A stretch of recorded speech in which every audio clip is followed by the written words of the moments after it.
You know, somehow it hadn't occurred to me until now that I've never talked about the Flaming Lips on this channel. Their albums have made cameos in a couple of my videos, you know, mostly in background shots, but somehow I've never actually talked about them. And so I thought that I should do that today because I've been getting a little bored with what I've been doing on this channel. You know, I'm feeling constrained and fatigued and tired of making the same type of video and the same role, you know, with have to have a narrative that, you know, I'm getting sick of that. So I thought I would do some random episodes that would hopefully make it a little fun again because it hasn't been for a while. And because of that, today I'm going to be talking about the Flaming Lips album that was my introduction to the Flaming Lips, their 2002 album, Yoshimi Battles the Pink Robots. Now, I've always thought that this album was pretty average for the upper end of the Flaming Lips discography, but a lot of people regard this as a classic, and it's gone down critically as one of their all-time masterpieces. So, that gives me a little pressure, but this should be fun. Fight Test is a fantastic song. It's typical Flaming Lips style, talking about the virtues of actually fighting back and how pacifism doesn't work in every situation, which is a theme that is especially relevant in these troubling days and ages we live through today. There's just one problem though, they stole the chorus from an old Cat Stevens song.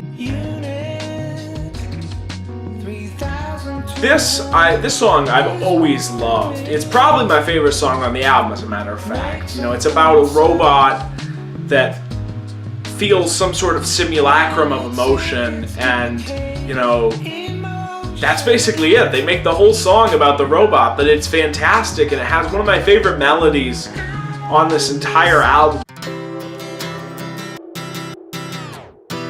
So now we come to the title track, and it's really good. It's actually one of the very first Flaming Lips songs I ever heard, and I remember being very intrigued by it at the time because I'd never heard anything that sounded quite like this. And that's something I will praise this album very highly for, is the sound is very interesting. You know, that sort of neo-psych, baroque pop stuff with very modern to the 2000s percussion and production is a really interesting combo, and I think it really shines on this track in particular. Which is a sort of goofy anime-esque story about this woman who protects the world from crazed man-eating robots via kung fu. As the title would imply, this is technically the second part of Yoshimi Battles the Pink Robots. However, the two parts are so different musically that I tend to listen to them entirely separately, and I very often only listen to one of them. This is basically just the same bass line for 2.5 minutes with lots of weird screaming and psychedelic noise over it. It's pretty good, but I definitely have to be in the mood for it. This is one of those songs where every time I listen to the album, I say to myself, let's skip this one. But every time I don't, I really like the song. And especially certain parts of the song, which always recur whenever I think about the album. And that's another thing. This song is almost 6.5 minutes long, but there are parts of this song that are incredibly catchy for something of that length. Ego Tripping at the Gates of Hell is one of my favorite songs in this whole album. I love that jaunty little bass line, that almost funk vibe that you get from it. It reminds me a lot of a David Bowie song from the mid-90s.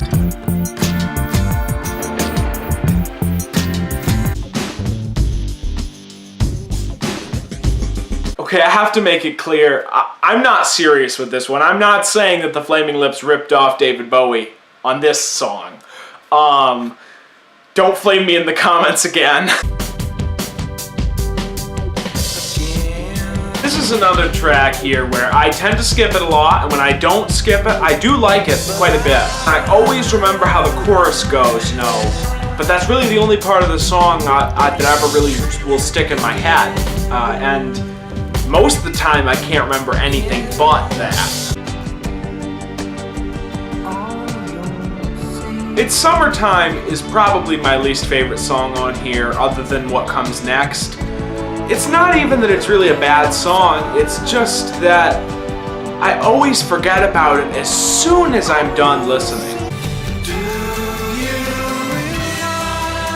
Now, in all seriousness, I have never understood why this song is seen as such a stone-cold classic by so many people, you know what, to the point where I think a lot of people would say it's the best Flaming Lips song. I've never gotten that. Especially because the main melody reminds me a little bit too much of Mind Games by John Lennon.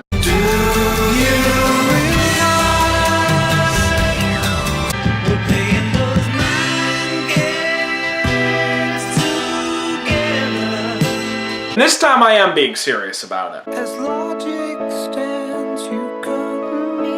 And yet after that we get what's really one of my favorite songs on the album. It's very simple but weirdly uncomfortable, talking about meeting a version of yourself from the future who tells you that everything's gonna come to naught and nothing's gonna work out. And because of that,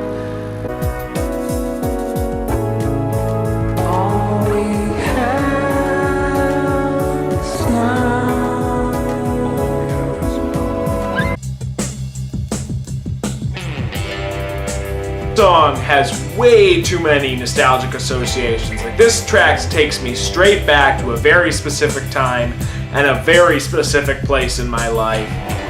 But otherwise, you know, it's a fantastic instrumental and a wonderful way to end the album. Great melody and all kinds of wild psychedelic noise happening. Just wonderful. Now, I'll stick pretty much to what I said in the intro. I think Yoshimi is pretty close to the middle of the upper tier of Flaming Lips albums.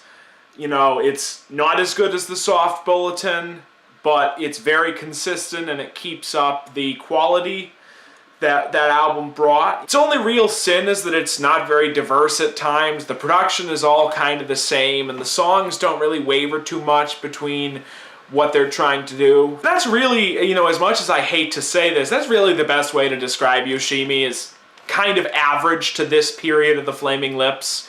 You know, it's not groundbreaking like the Soft Bulletin, it's not diverse and controversial like At War with the Mystics, or sprawling and wild like Embryonic, or grim and depressing in one note the way The Terror is. You know, it's just kind of there. But that's not necessarily always a bad thing. You know, it's a great album to go back to when you don't necessarily want to be challenged by a Flaming Lips album, when you just want something to lie back and chill to while you listen to and just be taken off somewhere else that's peaceful and consistent. You know, when you don't want to be depressed or have your mind blown but as the shattering figments of our illusory world are revealed to you, and you see the Great One headless and mutilated in the outer reaches of Lemnos, surrounded by the glutworms that gnaw at his corpse.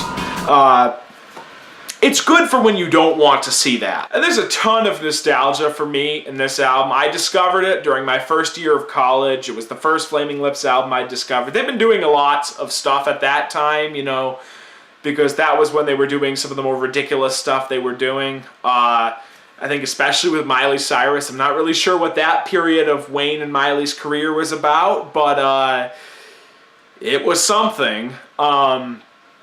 And yeah, you know, it's some good memories attached to this album, some bad memories attached to this album, some indifferent memories attached to this album. But all in all, it's a very good album, which should go without saying as a Flaming Lips album between 1992 and 2017. And it's probably a pretty good one to check out if you don't know the band, but if you do know the band and you haven't checked out this album, you probably should eventually.